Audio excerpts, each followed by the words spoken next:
TL Prince po, isa siyang hardworking TL. Isa siya sa naaasahan namin pagdating dito sa operations. And syempre, hindi talaga nawawala yung puso niya pagdating sa trabaho.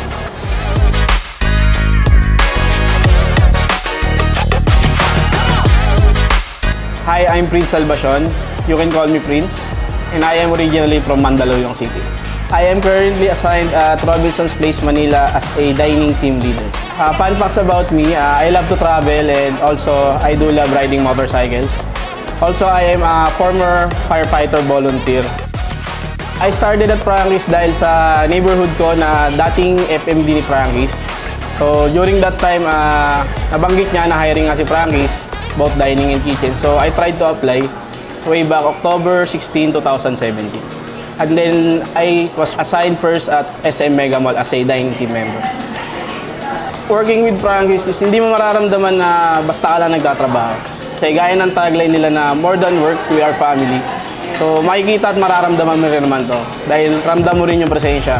Hindi lang nung mga heads, pati na nung mismo may-ari. One of my favorite memories at Frankie's was my boost camp journey. Kasi although hindi siya naging madali, maraming struggles and then at the same time maraming learnings. Then worth it naman lahat ng pinagdaan. My current big thing is yung anak ko. So simula nung nagkaroon ako ng anak, I dedicated all my hard work and then efforts para sa daughter ko. Especially first daughter ko siya and then nag-iisang anak.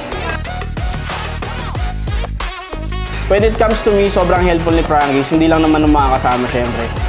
Sa daily living and then sa daily habits, sobrang laki na naging pinagbago, na naging improvements. Especially when it comes to work ethics.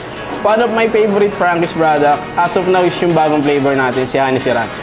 Kasi nakaka-compliment niya yung anghang and then at tamis at the same time. Although mahilig naman sa maanghang, pero balanse siya sa tamis at anghang. Best career lesson na may share ko is get out of your comfort zone. Kasi pag nagpakulong ka sa comfort zone mo, hindi ka mag-grow. Mananatili ka lang sa kung nasaan ka. The things that keeps me motivated, yung mga taong nakapaligid sa akin na wala pa ring believe sa kung ano yung kakayanan kong gawin. Dahil sa kanila, mas lalo akong pinagbubutihan at pinag-iigihan. Hindi para patunayan kung ano yung kaya kong gawin. Hindi pakita sa kanila. Tingin nilang walang dating is may mararating pala.